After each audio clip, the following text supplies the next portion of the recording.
I'm here at Coast Range CrossFit, the probably greatest gym that I have walked into in years. Around me is just like the perfect space and environment to get fit, as well as like chill. Like I haven't felt home in a gym in a long time, and I came into this gym like immediately I walked in, I was like, I just want to be here. Yes. Like I want to be here again. Dude, and that's again, literally our entire goal. Well, that's awesome. That's literally what I felt when I walked in. I walked in, and I knew kind of what to expect because you and I have been friends for a long time, and I know who you are as a person. But like I walked in and was like, holy shit! Like not too big a space. Like it's got size, plenty of space to work out. Perfect square. Like not snap in the middle. Like not this big rig blocking everything out. Not that that's wrong necessarily if that's you out there, but it's beautiful. It allows for any type of a thing to go on. I got a bunch of lifting, a shin into a box. You got it, Claire. Like, yeah. Claire's working out right there, and she did the classic CrossFit tattoo. The CrossFit tattoo, shin into the box. But and then you, I mean, maybe I'll take a little video tour of this, but it's got turf on one side. It's got beautiful bathrooms that are really easily accessible. It's got an upstairs with a bar and seating and fans. It's got a massage room. It's freaking insane. The only thing that sucks about it is it's got those jump ropes. You need a different type of jump rope. Oh no! But other than that, it's okay. You know, like Wes is a big time RX Smart Gear guy. I'm a big time RPM guy because I appreciate a better rope. But he can't say anything. I can't talk bad about anybody. I love both of them. I think they're both great in their own ways. I just love putting Wes on the spot. And I just love Dave Newman more than anything in the entire world. That's all. Well, that's people that man say has supported they me absolutely from the love him, and I'm stoked on that. I've never met the guy. I don't think. And I would say this though, his jump ropes are amazing. And he was an innovator in that space for sure. Like the first guy to come out with like, hey, this piece of equipment that you think you should just go get a big 5 and you don't really care about, you should care about. And he made people care about the jump rope, which is great because everything stemmed off of that, and everything that has stemmed off of that has given somebody an opportunity to find something else that is great for them. The same way we have different CrossFit gyms, they all do CrossFit, they all jump rope, but everybody has different community and feel. Totally. Some people are going to want RPM because they love the feel of it, and some people are going to want RX, and that they're both great. One of the cool things about Dave is that he actually told us from the beginning to use all different jump ropes.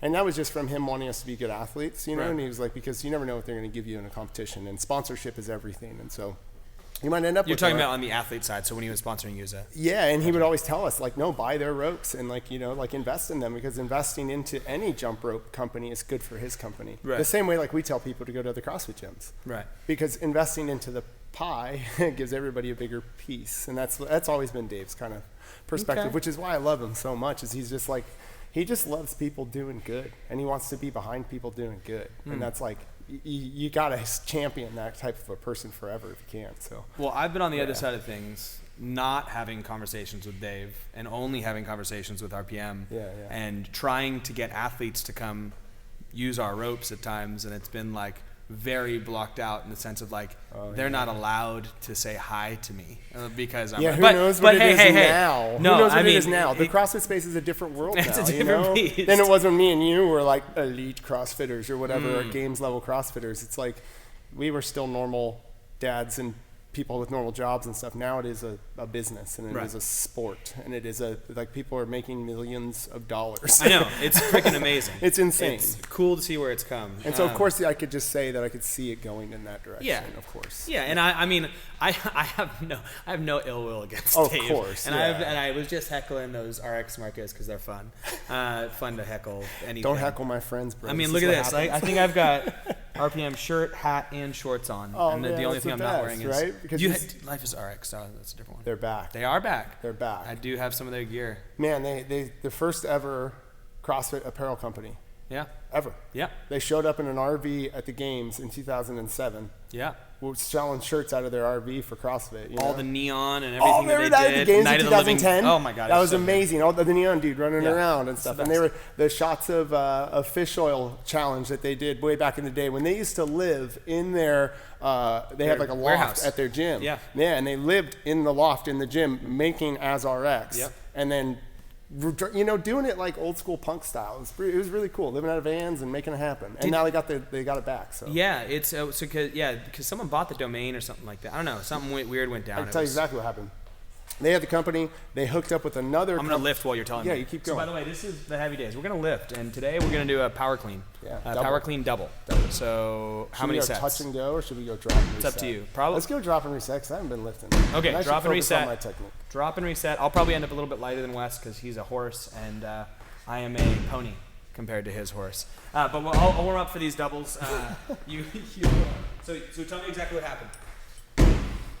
Where were we at? What were we talking about? Life is RX. Life is RX. Oh, yeah. So these guys hook up with another company that has the logistics, shipping, all of that stuff to be able to take the company to the next level. Because that's always the problem with any like little company, right? Is like, how do you scale up? Well, you need to have more of everything. And how do you get more of everything? Well, you better be a big company to be able to, buy all that equipment. So they partnered with a company that does all of the, like, I think it's like the shipping, boxing, wrapping in like plastics, and all of that logistics side of it. But the problem was that the company in the deal got 51% of the company, which took them, all of a sudden they started making not the decisions that a CrossFitter would make when it came to marketing and getting the company to go where they wanted it to go. They were making decisions that Nike makes, and they were making decisions that Hurley makes, and you know what happens in CrossFit. The second we smell anything corporate, we're like, Yeah. And so it really tanked, and it was a bummer because it was like such a great company. And so he let it tank on purpose. Oh, wow. And just kind of was like, whatever, I'm done with it. I don't really care. Like, it's not my baby anymore. Like, they took it over and made it a monster. So, yeah. Okay. So, because I remember seeing some of their stuff come out, like they were pumping for a long time. Things were looking really good. With like Brooke and all them coming home. Yeah. And like Lucero and all that. Yeah. During the 2014, 15, 16 era. That was when they partnered. And that's when they started going in that direction all of a sudden, right? Yeah. Because the company was like, hey, try this, try that, do this, or whatever. And it was like, more image oriented. and you think about the guys that started that company, like the guys that are working on it now, yeah, and the guys who started it, all like one of the guys is the tour manager for Angels and Airwaves, Blink-182, Jimmy Eat World, and a couple other Thursday, a couple other amazing bands. Another one of the guys is the photographer for like Circus Survive and Seosin, and they're so like pretty they're like scene. They care about what people care about. It being cool. They don't care about making money. They care about that the thing they're putting out there represents them and what they believe CrossFit should be, Right. So it's just cool they got it back, and now they're just starting to like go again. And it feels better than before. Ooh, right in the, are you okay? What? You almost hit yourself in the D, bro. No. Oh my God, you're so close. Look at that. Gotta roll. Right there.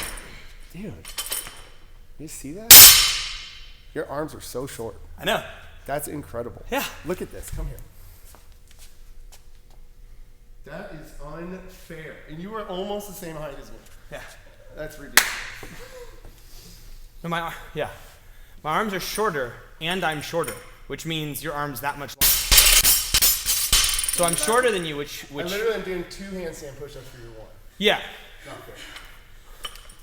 Well, that's why, like,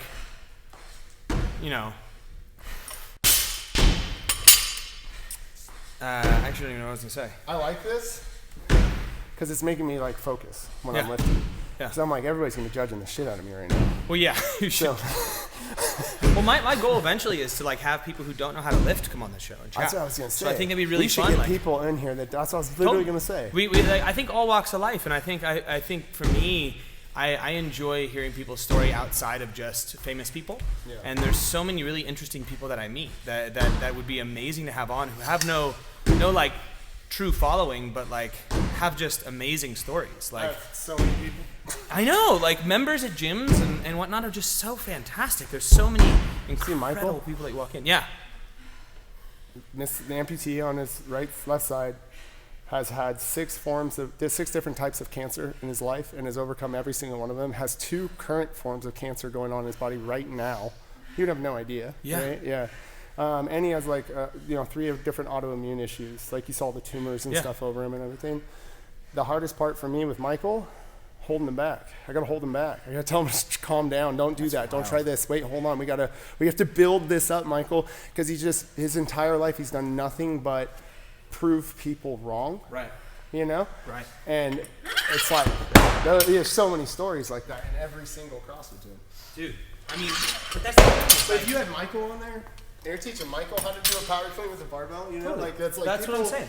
People are just like, oh my god! It's like it's all of a sudden, you know, and it doesn't need to be pretentious either. So like it could be a power clean, it could be a back squat, it could be like, and like the thing is, all of these things can be pulled back to a place where everyone could do them. Yeah. It just has to be pulled way back and have someone watching them who's comfortable. So like that's what I'm hoping for. That'd be really, and then to tell their story as they go through this, I think that'd be fun.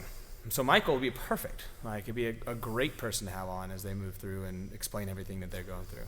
If somebody watches Michael come on to this, and you have a barbell in front of them, all of a sudden like, oh my god, they're going to teach this guy with this amazing story how to do this lift. Yeah. And then you get a coach, like a new coach who thinks that somebody like that could just never do a power clean. You know, like somebody who is newer but excited to be a coach and sees somebody like that walk into their gym like Michael. Yeah. And they're going to go, well, no, we're not doing power cleans. Right. Like that's ridiculous. Yeah. We are going to do all of these accessory exercises and all these banded things and all these whatever. And I'm going to build you piece by piece, you know? Yeah. And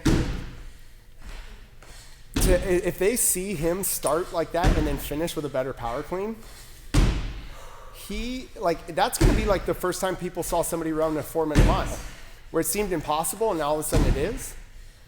And now all of a sudden they know they can. That's going to be powerful stuff for some people, man. Oh, yeah. Oh, yeah. But I think that's the, I don't know, that would be the point of all this. Like, almost as powerful as me watching you almost hit your D every time and not. Like, it's amazing. I'm just so flabbergasted that it doesn't. It doesn't hit myself in the D? Yeah. I even said flabbergasted. That's surprising. Well, come on, Claire. I appreciate you paying such close attention to my D. I'm watching your form. I'm being a good coach. And I'm looking for hip extension, which is where your D is. Pulling early. Well, just say it out loud. I say pulling early. Pulling early, pulling early. So keep your arms straight. Straight or longer. That was better. Don't shrug her. No, come on now. What are you asking for? Shrug down. What does that mean? Shrug yourself under the bar. You want me to go? Shrug yourself under the bar. Just with you knowing what you know. Yeah. Shrug yourself under the bar. Shrug myself under the bar. Right there. That at the top. Get yourself all the way to the top, and then that shrug. Yeah. That shrug is you pulling yourself under the bar. So the shrug is the last possible thing that you do. I'm sorry, the shrug is the first thing you do on the third pull. Think of it that way. Okay. Don't shrug until you get all the way through the second pull. Okay, so you think I'm shrugging early? That's what I said earlier. Okay, I didn't hear it. Yeah, that's fine. Okay, shrugging early. Yeah. Sometimes it's not the coach, it's the athlete, you know? See? Just kidding, man. I don't focus on shrugging at all. I know, and that's why I'm saying do it. Because you're shrugging early, which is taking away from your lat engagement, so the bar's coming away from you a little bit. Huh. Shrug later. The bar's coming away on the pull from here? Right when you hit your hip, right when it goes from like above the knee to where it hits you in the hips, that's where you're shrugging, and it's coming away from your thighs. Just shrug later. I'm having a hard time internalizing. I know, this is great. This is great. I'm challenging you neurologically. Yeah. This is awesome. Shrug later. Yes! Do that again. That was amazing. Because you kept your lats engaged the whole time. No, that was bad. I have zero understanding of what you're trying to tell me. Awesome. So check it out. You look like this. Watch my shoulder. Yeah. You're getting right above the knee. Yeah. And you're starting to do this. Yeah. As you bring the hips forward, so the bar's doing this. Okay. As you do that, which is bringing it back to the hip and it's hitting real hard through the middle. Okay. Right? But So just keep the lat engaged longer.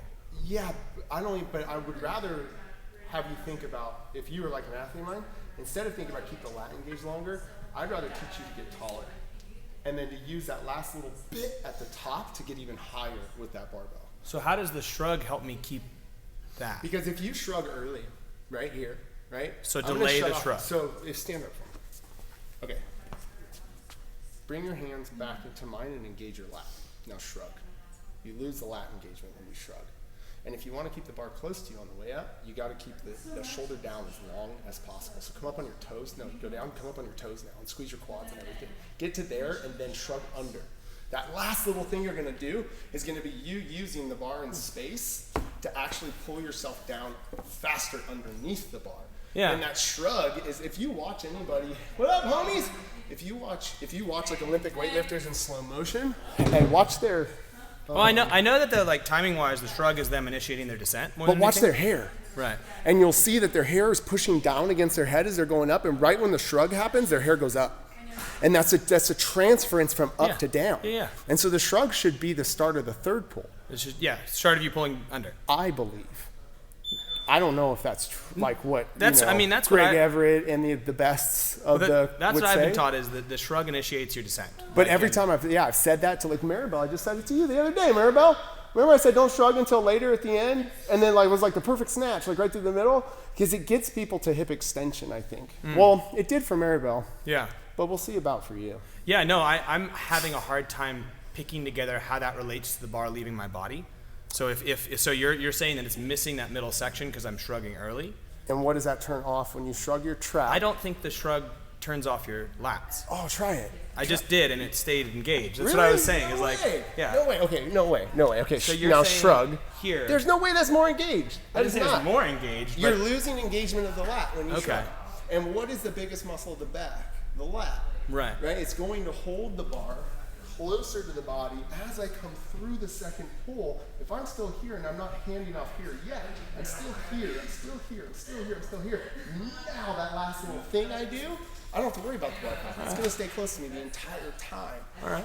But try. It was more about like conceptualizing it. It was like, oh, a little less knee extension was happening on that one. Yeah. Oh, the bar's kind of coming away from the thigh in the middle. Oh, wait, the shoulders kind of, the elbows kind of, and the shoulders are kind of moving. Yeah. Oh, the shoulder is shrugging too early. a little bit. Now, what's happening with that? And I think if you shrug at the end, if you think about shrugging at the end, I think it would be better than you think about the lats, because you know where your lats are really well. You know how to engage that. Kind of. I mean, I have a torn rotator cuff and a lot of loose ligaments in my right side. Ooh. So in order to keep that stable, I have to put a lot of extra focus there. So you've had so much focus on Right. it. You know how to focus But on it. it's loose. So like if I don't, like usually I would focus, I wouldn't have to focus like do touch and go. Yeah. But if I go to come down and I'm not like actively here, Yeah. it just pulls my shoulder right out of the socket. So Yeah. I'm putting more effort there. So I wonder if maybe I'm shrugging early because of that. I wouldn't be surprised.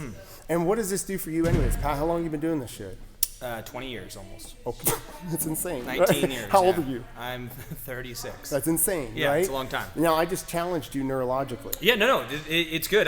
The reason I'm questioning is because I want to understand what you were saying. Because for me, I didn't understand. Yeah, of course. I'm not saying that you don't, not that part. I'm just talking like from the outside perspective. Of like having an athlete like you, just the fact that you're sitting here trying to conceptualize this in your head and put together the pieces as you're doing the lift is helping you grow neurologically. Oh, for sure. That's it. So That's why we do Olympic lifts. It's amazing. Yeah. Yeah. It's amazing because 20 years. Yeah. And you're like, I don't understand what you're saying to me, and this doesn't make sense. And then there was like okay, I can kind of see how that all right, hey, let's go for it. So it's like, what's the lesson here? No matter how long you've been doing this stuff, be ready to go back and start over and listen and focus on the basics a little bit. And even willing to redo the basics a different way than you think is the right way to do it, right? Right. Do that again. You got it.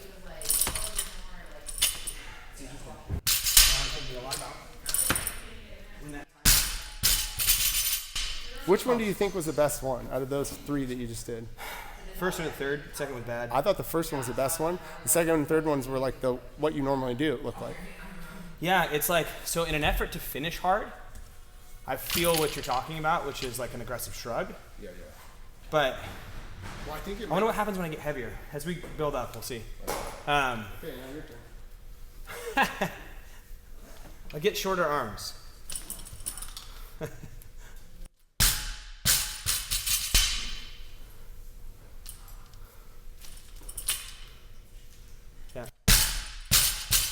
So for you, and just kind of loading wise, where this fits in your overall capacity, I wouldn't do too much adjusting here, just because I think stuff will start to go away as it gets a little heavier. Like, leave me alone too, bro. No, that's not at all what I'm saying. I think it's really good for me right now because this is actually relatively heavy for me at the moment due to my a lot of things I got going on. Yeah, me too. But this like your mechanics are really good. There's a pause in the middle from when you go from below the shin to above the shin, and right before you actually get into your second pull, a little bit of a hitch. It's a hitch rather than one smooth move. Okay. But I wanted to see if that goes. A lot of times it'll go away once load gets in there and you stay more aggressive. But we'll do that. All right. So what's the? You said you wanted a topic. No, we don't have to have a topic. topic. But that's ideally in the future. I think in the future it's just getting to know the person as well as lifting. Getting to dig into what they got going on. So for you, for instance, you're running this gym. That's your life. You've got a family and this gym and your life and painted toes and all kinds of stuff. So yeah. June painted my toes. I think more than anything it'd be checking in and be where are you at? Yeah. What's going on? And then we can go from there. Yeah. So where are you at? We are feeling good. That's what you told me. At the bottom of the feeling good hill, making our way up right now. You know what I mean? We are. This was the first peak of the not feeling good hill. We had to go up first, right? So you had COVID that happened, which was tough for anybody that owned a CrossFit affiliate, tough for any small business owner. Mm-hmm. And then you have a bunch of other shit in there that happens, blah, blah, blah. And well, you just got to think about it this way. It took me 7 years to build. It took me 7 years to build the culture we had. It took about 3 months to just tear it apart.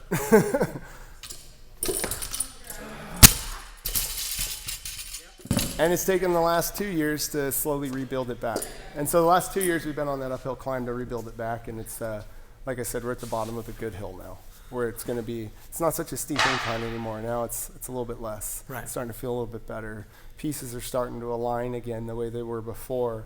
Coaches are starting to show up that are awesome and putting in the effort, and members are starting to get back into a routine, and we're just starting to feel that special CrossFit magic that we weren't appreciative of before.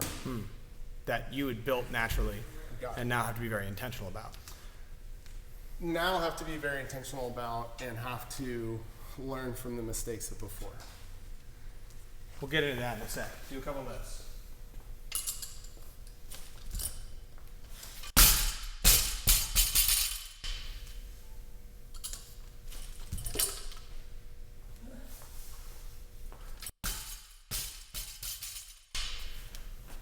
Okay.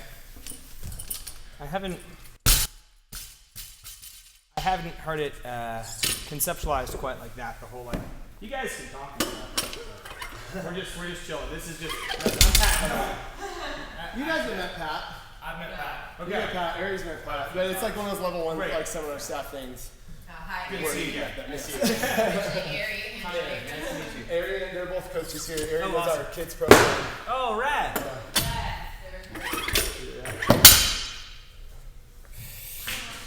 What do you mean by that? Well, no, I had never heard it phrased I spent 3 years building a culture, and then in 3 months it was just completely dismantled. And it's and I that truly is the case. When I look across the country, because we've worked with affiliates for so long, so you just watch how destructive that was to the larger culture of every gym. It wasn't kind of destructive. It was nuke. It was gone. Just heart out. Because there's nothing. And there's nothing you could have really done. There's no That's the amount worst part about it. There's not the it's all out of loss hand. of control Right. when you are doing everything right. Right. Since realized that that's life. Yeah, that is life. The better you can deal with those things and move around them and allow yourself to just keep going, just keep doing what you're doing and have your North Star, everything's going to be okay. I didn't have that. I was reliant on the gym for my happiness.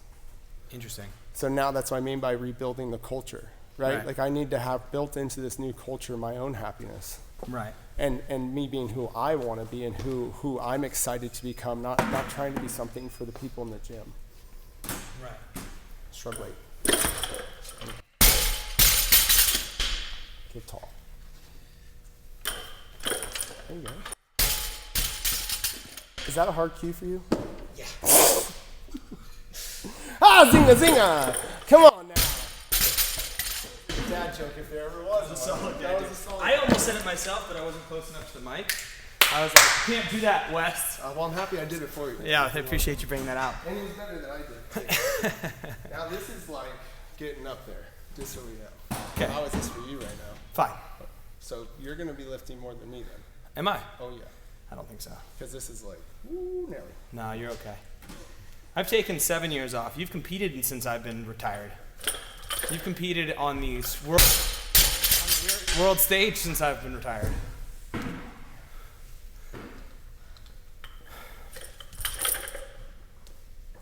There's nothing more The fun pause is gone. than that part. The dropping?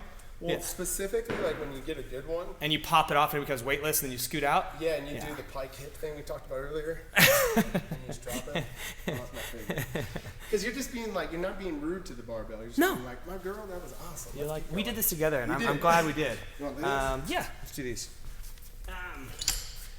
Oh, dude. You know what I saw the other day? Popped up on my old Facebook, which I never go on anymore. Same. Dude, Who does it's go like on it's Facebook? dead. It's like it just no longer exists to me. And I we mean, put no, up no offense to anybody out there on Facebook, but I just like, I've forgot about it. it's honestly. just hard. I go back on, like, there's so many other channels, but yeah. Yeah. It pulled up that time we were at NorCal CrossFit and I PR'd my snatch. And it was, you're all, yeah, Piatt! From like across the room. It was forever ago. Was it during lunch? Man, no, it was like on a Saturday when we used to come up and there'd be like me, you, and Neil, and Jason, and there would be that group of people that all just throw down. Yeah. It was that time, and it was like the worst snatch I've ever seen now. Just loop, jump back as far as I can, pray my shoulders hold on, and then bring it back, and it was just like. You've always had some long arms. It's not But the such a movement. but it was like in the moment, such a great thing because it was like hearing you across the room out of nowhere. Lady Claire. See ya. Nice to meet you. Just, yeah, Piatt, you know what I mean? And like, Pat knows my name. He knows how to say it. He knows how to pronounce it. And he knew how to pronounce it and how to say it then, but he just likes to fuck with me and say Piatt. Yeah, well, I said It was Piatt. such a great moment. To see it now, you know, to be like, oh, dude. Well, I originally learned your name and then messed it up one time. And then my brain did this thing where it didn't know if it was messing it up or actually doing it right. So then I just stuck very confidently with everything that I did. Like, whether I was messing it up or doing it right, I would just be like, yeah, no. And then you gave me the whole 8 of pi 8, and I was like, okay, there we go. But still, yeah. You are now finishing softer. So like that is you're soft through the middle section. I don't know if it's getting heavy or what. Yeah, it's getting heavy. Shit. Let me do a set here. I haven't done one. Harder. Just your last little shoot, shoot, is soft. I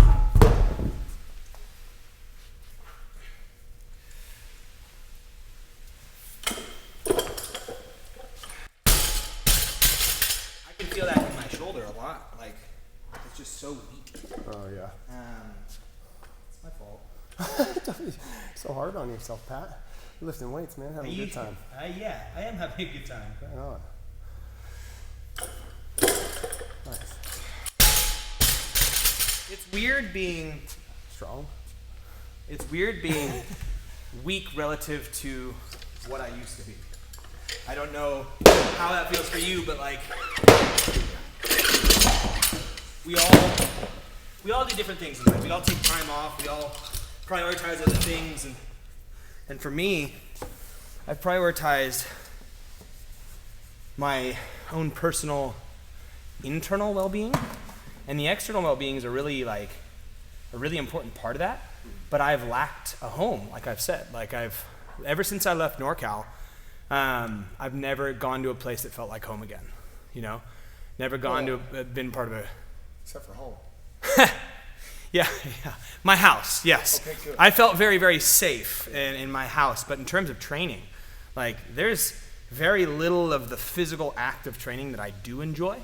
It's more the external components of it. That's funny. I'm the opposite. Yeah, I get little to no happiness from the act of training. And you know what's interesting is I get the most happiness from doing CrossFit style training or CrossFit. Yeah. Like high intensity work and lifting and, you know, like training.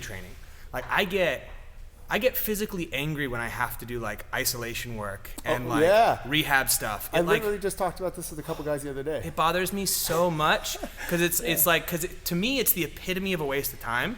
Because like not only am I not enjoying it, but it's so slow and I have to be so in the moment and I have to like, and there's no game to it and it feels like it's doing nothing. Yeah. And because it's such it's really important, but like my own personal, it's my own shit, not anybody else's. And if that's what you do, so be it. This is my own thing. It's just That's amazing. I was just talking about this the other day. We have a group of dads that talk together. We call ourselves the Weenus crew. We'll talk about that later. Yeah. Yep, that's all it is. About like how do I put this? I'm trying to think of like a politically correct way to put this. I don't know if there is one. Okay. Keep going. Let me think for a sec. Think for a sec. Mm-hmm. Relax. Struggling. Really good? Okay. Cool.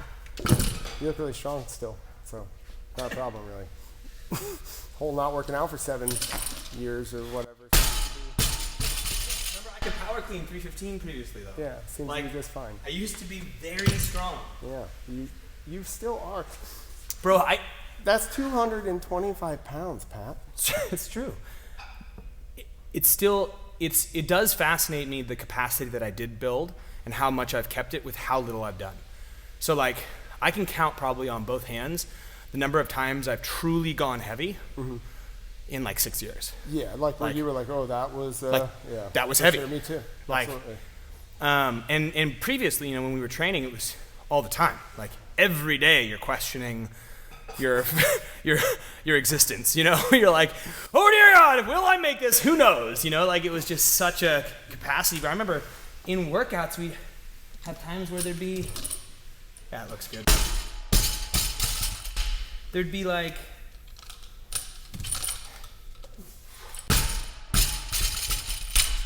I remember in workouts that would finish with like, you know, a bunch of snatches at 225. Yes. Yeah. Like finish. Yeah. And I'm sitting there power snatching 225, and it was not like, it wasn't. You do it for a double every once in a while. For sure. Too. Oh yeah. For sure. Absolutely. Yeah, it was interesting to know that you had that capacity. But what's been really fun is like how you fall off. You know, not fun, but like I can still go back to almost any gym I've ever been to, come open time, and it's like 0.1% of members are doing it as well as like are at the level that I'm at, and I've not done anything for a long time. And I don't know if that's like arrogant to say, but it's just like the reality is we built such a capacity. Well, and you built such capacity at such a young age and too. A long time. Yeah. It was across 14 years. And you grew with the sport too. I did. And so you had a really good, like, structured. I never hurt myself. Yeah, because we all grew with the sport. Yeah. I didn't really hurt myself either until like at the end when the sport started to change, when the sport started to become more volume than anything. Yeah.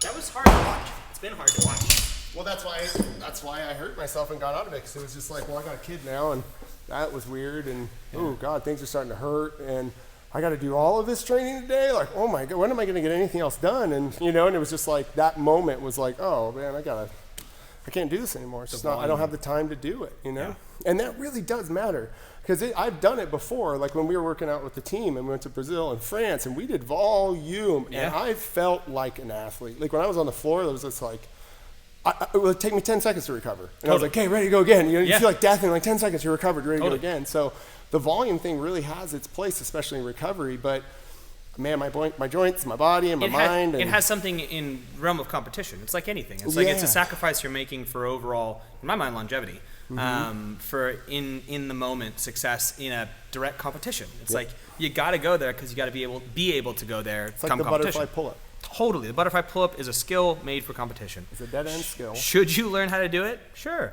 Maybe. but should also, but yeah, I say sure just because it's another neurological thing you can do, and maybe you'll get there. Totally. But I think more often than not, a good gymnastics kip is going to be a much better thing for your shoulder and everything else you got going on. And you hit the same arch and hollow position in that you do in a butterfly, so you're going to get the same thing out of it. Yeah. Yeah. So tell me about like, you felt like you haven't had a home since you left that place. Yeah, hold on. Yeah. Oh yeah. Hey now. That was heavier than the last one. You say a 30-pound jump? Yeah. I'm trying to get to the end.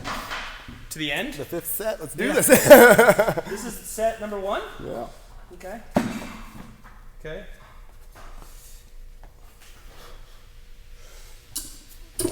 Oh yeah. Let's just here for a couple. All right. Set 1. Set 1 for me. Let's say that this is set 1. Then I will see if I can do this. Here we go. That's the first time it felt really heavy. And man, it felt really heavy. The last 2 felt heavy, so. But you made them look so gorgeous.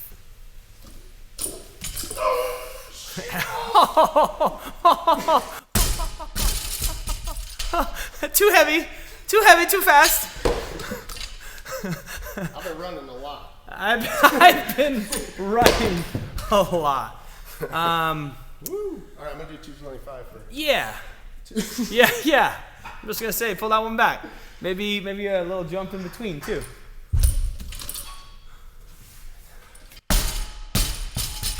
That'll do for me. Yeah, that's a good one. Told you. You're right. Told you. But I don't think yours is actually physiological. I think yours is psychological. Oh, great. But that's fine. That makes sense. Yeah. Basically, I think. Home, though. What? Tell me about your home, though. My home? Tell me about your home. Have you found one? No. I just walked into this gym today, and it called to me a lot. Here so it is. Here it is. Welcome home. Yeah. I wonder if I can figure out a way to make this work. Like actually come here sometimes because it's very close to my house. I think I could. I just need to prioritize it with my wife. I'm about to have this 4th child, so there's that whole thing. But there's that whole thing. But yeah, it might be a good way to figure out. Even if it's like I'm coming at 5:30, 5:30 in the morning, and just getting up, coming in here, training at 5:30, and heading home. I'll be here coaching. Will you? Yeah. Maybe I'll be here coaching. I coach Tuesday, Wednesday, Friday mornings. Okay. So, come on down. Well, we'll see. I would love to have a home again, And I think the thing is, for me, like I spent so much. There was a lot of.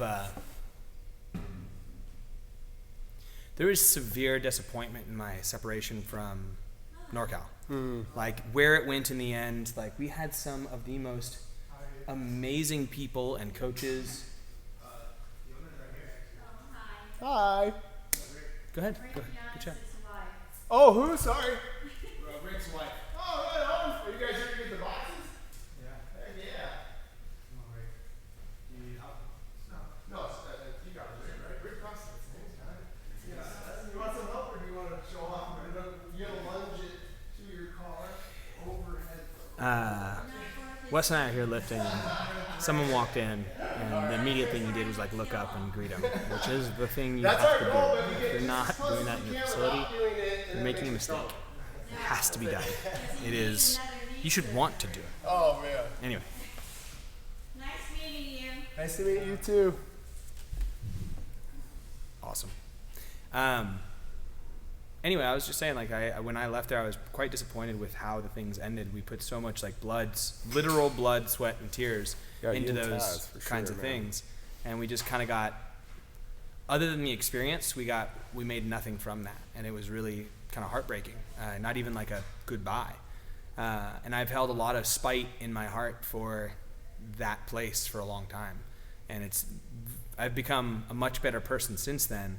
And I realized I definitely had made some mistakes in the past, but it's one of those things that I still hang on to harder than almost like anything else. Like I've only recently in the last couple months been willing to reach out to Jason, who was once a good friend of mine, and be like, hey, we should have coffee, because like fucking hated him, and I hated how he treated people, and I hated how he treated me and my family and what he did to us.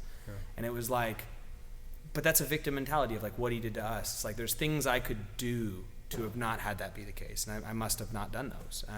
But it's been hard to shake off. It's been really hard to shake off. And so since then, finding a home that was a gym home, like I've never felt like, I mean, we did some traveling and we weren't in one place, so there was that, and we had our community with the gyms for warm up and workout. So I was like, okay, I've got that, and recently, but I never had like a gym that I like we tried a couple in Santa Cruz, and it never clicked. It never felt like it was like, this is it. This is where I want to be all the time. Yeah, this is CrossFit. Yeah, and I think that might not have been their fault. It might not have been the gyms in Santa Cruz fault. It might have just been my own, where I was at in my journey. It just wasn't where I could be taken into the gym, and I couldn't accept those places. That was my thing, not theirs. I'm gonna lift this real quick. Yeah, let's go. I understand exactly what you're saying by that, though. Yeah. Like, and it's tough because you've been doing this stuff for so long that you know what a good culture is. Can't fake it. So, like your power clean.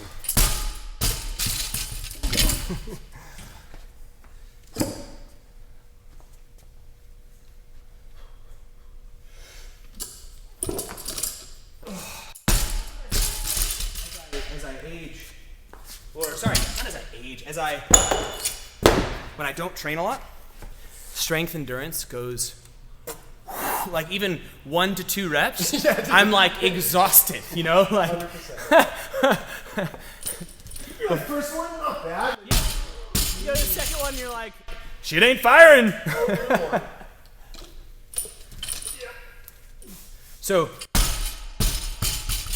I felt like home when I came to when I was doing some work with RPM this last little bit. Yeah.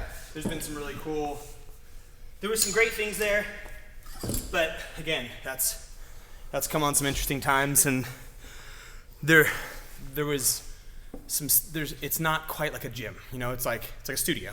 So it's cool and it's awesome. They're great people, but it's not a gym yet. It might be soon, but I don't know, man. It's so important to have that home. I almost gave up everything because I almost lost it. This is everything for me. Yeah. I have my wife, my 2 daughters, my sister. Obviously my wife's family is part of me now, but I put my whole. This was my family. Right. And every single person in here was an extended relative of my family, at least the way that I ran my business for 7 years. Yeah. And I put that much effort into everybody. Every ounce of my love went into every single person, to the point where I just didn't have anything left for myself at all. And the only thing that made me happy was making other people happy. So if I wasn't making other people happy, or I wasn't accomplishing these crazy goals, or I wasn't doing these just outlandish things that most people don't do so that other people would be excited for me and in turn feel that happiness, that was my whole goal with it the whole time, I realized. And I was looking back over a lot of footage that I had, just kind of combing through my life to try to solve a bunch of stuff. And there was Dave Leaves followed me around at the games and did the rookie documentary. And in it, there was one event where it was the thruster legless rope climb, where they had the crazy rig on the tennis stadium floor, and you had to go through all the legless rope climbs. It was the first time they had legless rope climbs in an event. Yeah. And I just learned how to climb the rope really well, but I hadn't done any legless rope climbs. And so I got stuck in the second to last rope and couldn't do it, and just sat there and everybody's staring at me the whole time. And I was able to get through the second to last rope, and I got stuck on the last rope, and then literally had one more rope climb to do. And this white line is the touch thing. I'm right here reaching for it. 3, 2, 1, and I just can't do it. Yeah. And I remember the disappointment I had, not in myself, but in that I didn't give that to everybody there. Right. Because how awesome would that have been? If you're watching and you're like, come on, you're right there, and then there's like 2 seconds left, and I hit it, and I come down and I run across the thing and I make it, and I'm the last person on the floor. It's not like I care about my score, but I just gave everybody that like, yeah, and everybody just had that feeling of joy and excitement and love and whatever inside of them because I was able to do that. Right. And then I carried that over the next 7 years, where it was every competition I did, everything I did at the gym, any type of workout I made was all about like, okay, I'm gonna work really hard so I can show everybody else what they can do. And when I can show everybody else that they can do this too, like they're gonna feel so good, and they're gonna feel so. And I was never thinking about myself at all during the whole thing. So what would happen when it came competition time? It was awful, and I hated every second of it. Competition? Every second of it. Oh my God, you and I could not be more different. I love this. I keep running with this. Yeah, because like it was Explain all that. Why would you about hate competition? it was all about my output. If I did well, people were happy. I was happy. Come on. Nice. If I did poor in an event, how did that make everybody who traveled all that way to come see me? Everybody's watching on the live stream. How does that make them feel? Poor. Nice. Woo! Let's go. Like they're not excited now. They're not happy now. They're bummed out. For me, they want me to be happy. They want me to, but I didn't recognize it at the time. I'm thinking, fuck, I let you down. I'm sorry.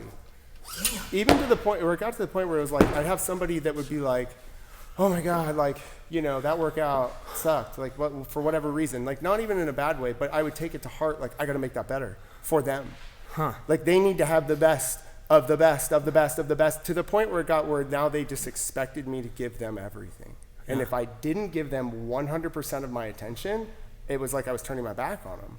So the second I started to realize that like my unhappiness was being stemmed from me just not paying attention to my own needs, and I started to focus on my own needs, those people got pissed because I wasn't giving them the attention that I had been giving them for 7 years. I set up this false relationship with them.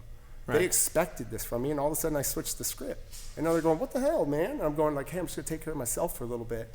And they just weren't happy enough for me to do that. That was your gym? That was half of my gym. Half of my gym. Whoa. Gone. Whoa. Still, to this day, it's tough. And they're like, I heard rumors that a couple of the members might come back soon. Cool. And I love those guys. I'm really excited. But they're literally the only two out of that whole crew that I would be like, yeah, come on back in. That's something I need to work on, because I still, like you say, have that feeling with Jason and NorCal. I still have that feeling with them. Yeah. And I know now, through many therapy sessions and many medications later, and many late nights, and I went through TMS therapy, which is like, you guys can look up, it's amazing. Up at Stanford, I've been through like psychotherapy, I've been through hypnosis, I've been through everything to try to solve like some major issues that have been coming up for me. And through all of this crap, I just learned that I just wasn't loving myself. That was it. And all of that stemmed from growing up having a single mother who worked 3 jobs to keep food on the table, but was also bipolar and a schizophrenic. So our times with mom were not fun, were not awesome. And so what were we trying to do as children the whole time? Make everything as perfect as possible, make everything great so that mom doesn't have an episode. Because if mom has an episode, it was bad. It was holding us at knife point. It was her trying to kill herself. It was gnarly stuff that kids shouldn't see and go through. And it's only now I recognize that, I'm just carrying those childhood traumas with me into adulthood. The second I'm able to put an end to those things, I'll be able to move on. I haven't put an end to those people that literally just like went like, F you for what you believe in. I'm going this way. And I think you're a piece of SHIT for believing what you believe in. And it was just like, what happened in the last 7 years? I thought I've done everything for you guys, and I've been, I've given you everything from literally and then nobody else can understand that, so I don't expect them to. Because how could they if they've never come from that? You don't even know that kind of a world exists for kids and stuff, you know? Yeah. And I'm just over here being so bitter about it. And like I said, we were in the stalls earlier, right? Talking back and forth. And I was like, really good, man. I'm at the bottom of the good hill. We're heading up right now. And that's like what I'm talking about. It's like, I'm starting to make amends with those people in my own way. Yeah. And it feels really good. Yeah. So good. Yeah. Once you're able to actually, like I did it with one person already. Have you had anyone that you tried to not reciprocate? So like you try to reconnect and you try to make amends. And it's I haven't like reconnected with any of them, but Okay. no, the one person I have, because I saw him at a competition just the other day, and I walked straight up to him, and I said hi to him, and I looked him in the eye, and I shook his hand, and I asked how his family was doing. I asked his son is, just crushing life and everything, and I really truly wanted him to know that I actually cared about how his family was doing. Yeah. That like I went up with it and I was really angry as I was walking up, to this person who disgraced me, called out my core values and made me feel like such a piece of shit for so long. Yeah. And I want to walk over and punch him in the face is what I want to do. Yeah. But I walked over and I forced myself to care about him. Right. Like to actually try to find something inside of me that really cared about. And it was easy. The second I thought about his son, I was like, oh, I love his son. His son's awesome. And he's probably doing great things. He really is a go-getter. His whole family is just, if you want to talk about like go-getters, like they are go-getters, And I fought my way through it the whole time, and it felt really hard, and it was really like, but the second I left it, it was just like, whoa. Yeah. And I literally felt myself go like, whoa. And then I saw this lecture by a professor from Stanford. I can't remember his name, but he has a paper, and it's called Zebras Don't Get Ulcers. And he talks about how like they've done studies on these zebras who will literally get attacked by lions and are constantly under these stress signals, and are, and there'll be a zebra who literally gets attacked by a lion, gets taken down, and then say the lion gets scared away, and the zebra doesn't die, but it was like, oh God, it's in a state of shock. It's laying on the ground, it's laying there. Over time, it'll come out of the freeze, and it'll start to stand up, and then it just shakes, and it shakes like kind of uncontrollably for however long, and eventually you see the zebra like do one really big shake like a dog would, and then they're done, and they move on, and they've gotten rid of the stimulus inside of their body. They've gotten rid of the trauma. They shook it out. They physically did the shaking out of the cortisol, of the adrenaline, of the whatever. But also because they're dumber animals, so they don't have the memory system that we do, right? But they shook the trauma out. Right. For us that have the memory system, shaking the trauma out is talking to the person, is ending the story that is going on in your head, that this lion is still there, that this lion is still eating you, that this lion is still, and that those people are still eating me. Yeah. Every day I'm allowing them to eat me. That every day that I don't go, you know what? Who cares? Right. They're allowed to believe what they want to believe, and they're allowed, and that's why this place is so awesome, is that people can go through the life thinking and speaking and being what they want to be, and then find a tribe that's going to support that and is going to make them feel good for the little bit of time we got on this planet, right? And then who knows what happens after that.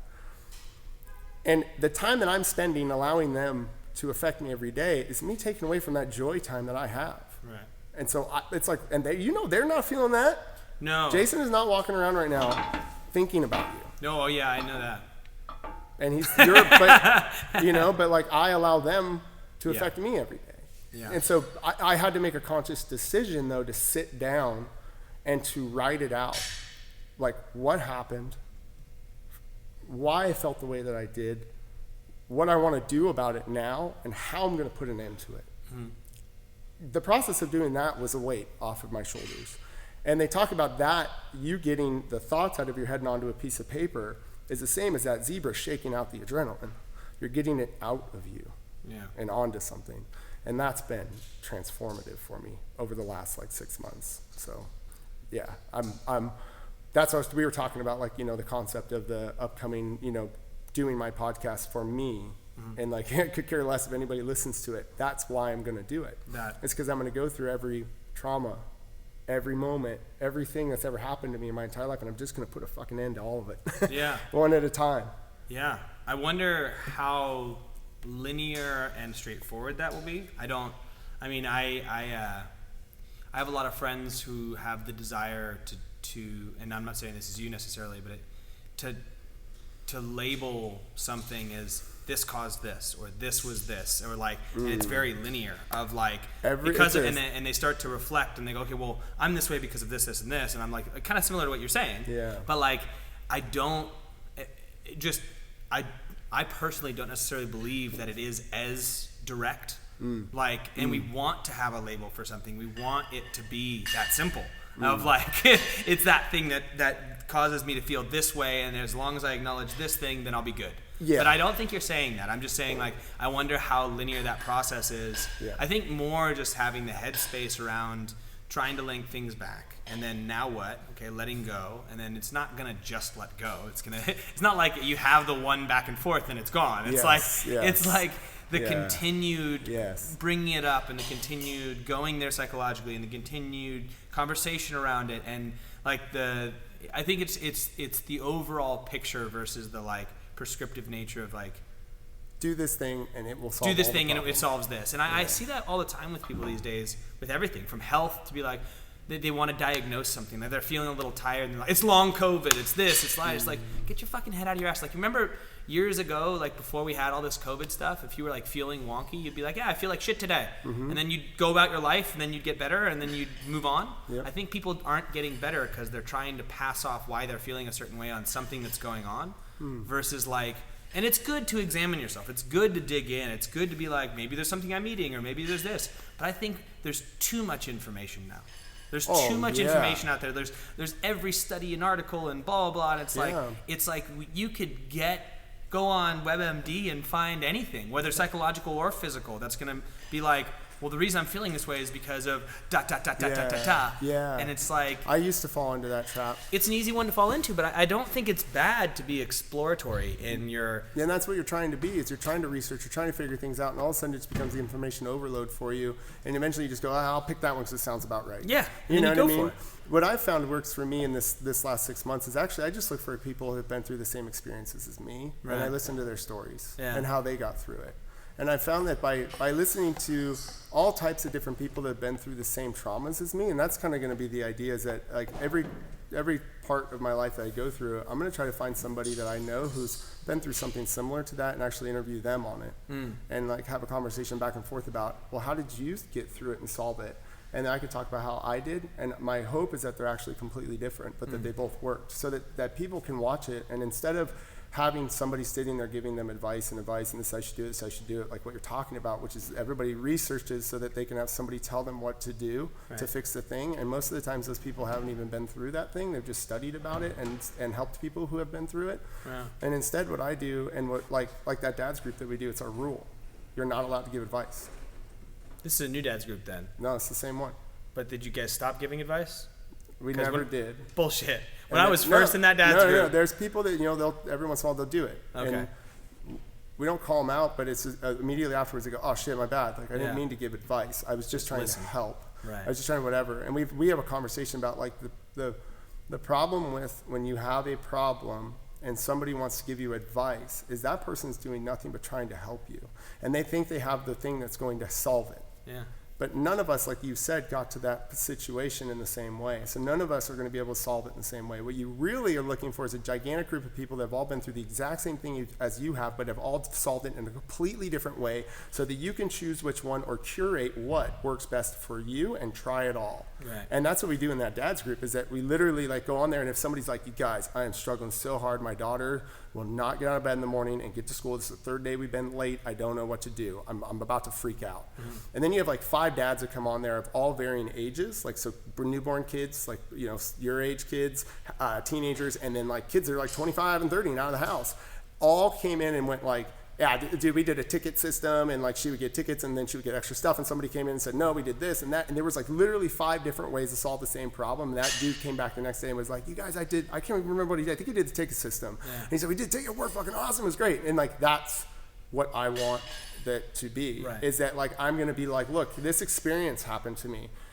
Have you been through this experience before? Have you been ostracized from a gym before by, you know, the community that you help build? I know somebody right now that I'm thinking of who I literally talk to every single day, who this is still raw with him. He's down in San Diego. And he's an amazing CrossFitter, and he should be on seminar staff, in my opinion. And he got ostracized from a gym because he stood up for somebody. Right. And like, you know, like you stood up for CrossFit. Yeah. Is what you did. Yeah. You went, I don't agree with this NorCal Fit model. Yeah. I agree we should stay true to what is working. Yeah. And it is just like, no, he wants to do that, and you don't. Okay, part ways, all good. Life, you know, go your separate ways. Yeah. And yeah, I don't know. I think that's perfect. I think it's a perfect way to kind of circle that back is like it's to get a collective of people that have similar experiences and have very different ways of solving them, and then like be open to just listening to what they did rather than being told this is what it is, this is how you need to fix it. And I think I think clarifying the communication around it is a very different thing. Yeah, we try to do that here at the gym too. Yeah. So well, I mean, that's what you want to space. You owe me a set. We have 2 more. Oh my god. I think I'm gonna go down rest? to 225. Was that a 10-minute rest? That was a 10-minute rest. Between sets 4 and 5? Between sets 3 and 4. So you know how to count? I do know how to count. So Ready state. This is number 4. This is for Kelly. Kelly. All right, because he says that. Panthers don't rest. Ready state. Ready state. You should be ready. Yeah. Panther warm up. I don't feel ready. Do you remember the Panther warm up? No. Panthers don't warm up. Oh.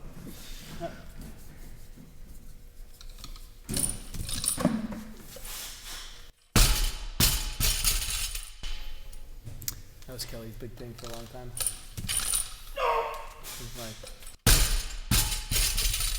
I'm going to do 225. Let's go. I'm going to focus on that technique that you tried to help me with. Keeping it tight, delaying the shrug.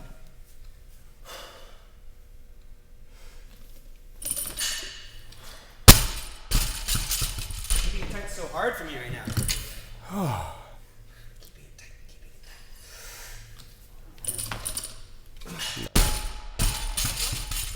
Good. That last one felt good. Well, good. Look good. Okay. I wasn't looking at it, though. I'm not going to lie. What? I wasn't even looking at it. Yeah, but that's why it was so good. Oh, well, yeah, man. but I think that's what our, so as people, so I think you only, I wonder how much reflection is possible if you're in a certain states in life, right? So I don't know. So this is something I think about a lot in a lot of contexts is it possible to shorten the process for people of getting to the place, not of enlightenment, but of that concept of of self-awareness? And I don't think it is. It's the same thing as when I was trying to develop coaches. I don't think you can necessarily fully shorten the process. There's things that they have to experience in order to truly get better. They have to make the mistakes. They have to pay attention to the mistakes that are made. I think what you can do is you can give tools for quicker self-awareness, but I don't know if you can actually make people care about that. I don't know if you can make people see things. I even think you have to be certain ages. I think certain people they have to pass through a certain age before they're gonna develop your brain. Yeah, their brain has to be a certain level of squishiness to actually bring that on board. So I love creating the groups and trying to I don't know. I love creating spaces where people can make change happen. That's what's so amazing about a CrossFit gym to me, is because really good CrossFit gyms, the change is far greater than just the physicality. There's so many psychological components that go into that, but those communities are really intentional, ideally, in how they include and how what they exclude, what they include, how they communicate things to them, and it's I don't know. I think it's really cool to create these spaces, but I also think that there's people who are going to come in and they're just going to be so surface level that they're not going to see any of that, and they're just going to come in, they're going to do their workout, and they're going to leave, and you're like, that's great. Yeah. And you create the space for them, but you also try to do everything to make it so it's I don't know what I'm trying to say other than, how do you get the special feeling inside of the affiliate? Yeah. I mean, yeah. So say you're coming back from this, and you said you made some mistakes, and you're rebuilding your community. Yeah. What is it you're doing differently now? What is it? I'm taking care of myself. Right. So for you, and this is an interesting point to note, for you, it required taking care of yourself and making sure that you're good first. Yeah. So earlier I said we're exact opposites because I was a cocky asshole for most of my life. Like, I could give a shit less. I had to force myself to pay attention to other people. And the only reason I did was because I started to be slightly ineffective in certain situations. Like, with most scenarios, I could be a loud idiot asshole and, like, get by pretty good. Like, and when the spotlight was put on me, I could be like, yeah, I'm a good coach. I can do my thing and blah, blah, blah. You're a great coach. I'm a much better coach now. Amazing coach. I think I appreciate that. I think before I worked well for a type of person. Like someone who's looking for someone to, right? I have worked a great well. time. Enjoy the hour. You want to have a good time. You want some coaching. You want you want to laugh. You want to you want to be made fun of a little. Like like I was good for that person. But somebody who needed me to be to really like sit with them and be there and not say the wrong thing and put them on the spot and blah blah. Blah. Like I had multiple people. I went on Instagram a while ago and was like, hey, what do you remember from our level 1? Like, and if I taught you in a level 1. I saw that, yeah. And you could see the growth of me as a person by the comments that were left there. So you could see how long ago the person came to a seminar, but based off of it was like, oh, you made fun of me the entire time while I was trying to do Fran, and I nearly cried. Because you know that you intentionally stopped doing that at a certain time? 100%. Wow, that's yeah, cool. and so like... It's the intentionality you were talking about earlier, like you were saying it's more about the context at which they're going into this process with than it is about just doing the thing to get the result. Totally. Yeah. And that had to be learned over time. I had to do the opposite of you. I had to start to step back and then pay attention and be like, what would actually serve this person? How can I make this specific person happy? You know, like I was like in that. You were in that, like you were so deep in that you weren't okay. Yeah. I was always okay. Yeah. And then I realized that there's people who just did not like me. And I was like, what? I thought everybody loved me. And it was just like, you might be indifferent to me and you might be okay with my presence, but it was like, I wanted to be more effective with more people, and so I had to dig deeper and be like, I need to be kinder in so many ways. I need to. Yeah, what was the catalyst for that change? Like, did somebody say something to you? Was there a moment? I had a lot of moments. You know, like I had a lot of business interactions with certain people. I had like with Jason, things like that, where I reflect on certain blow-ups and stuff that just were inappropriate in a business setting. And it's because I'm like, I kind of wear my emotions on my sleeve, where it's like I'll get too emotional too fast.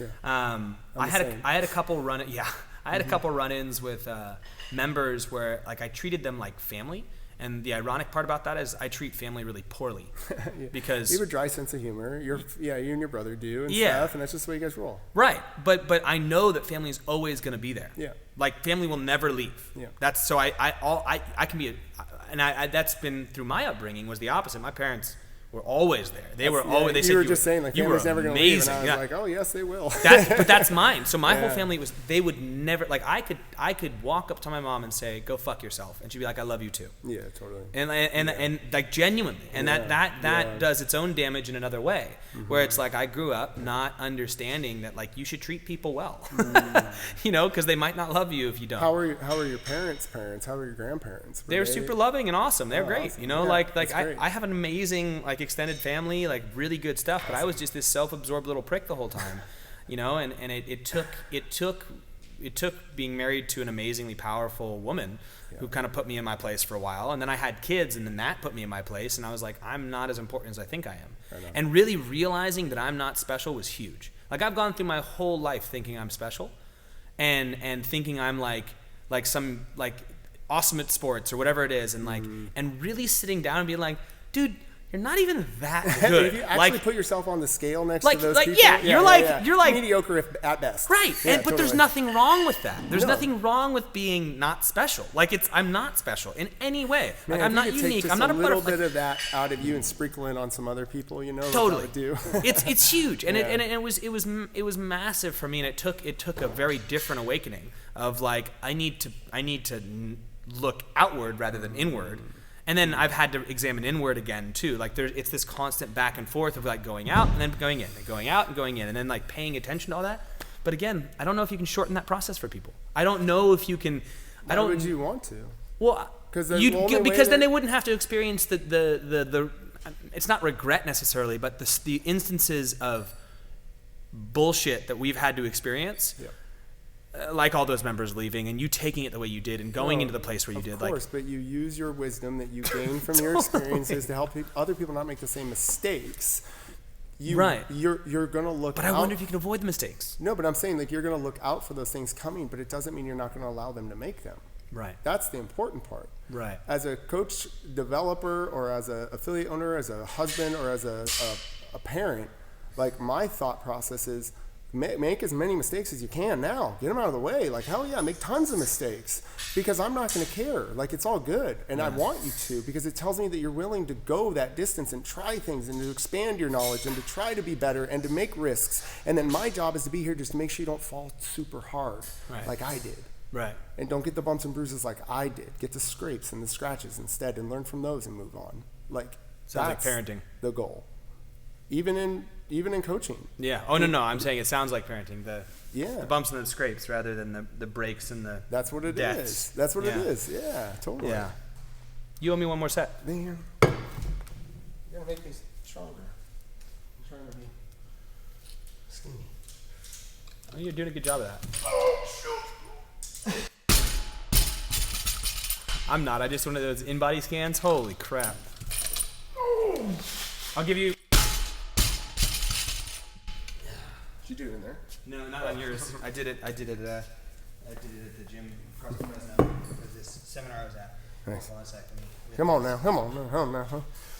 Oh, freaking close! Why are you bending so much? You've got dwarf arms already. It doesn't matter. You shouldn't need the thing. Hey, how hard is it to get keys out of your pocket? Is it hard? Super hard. Do you have to bend Wipe over? my butt? I can't even do it. You have to bend. I just let it drip dry. You just gotta make sure you have a great diet. Water diet. Huh? A water bed? There you go. That was better. Conquered. Wes. Every day. I know. Woo-whoa.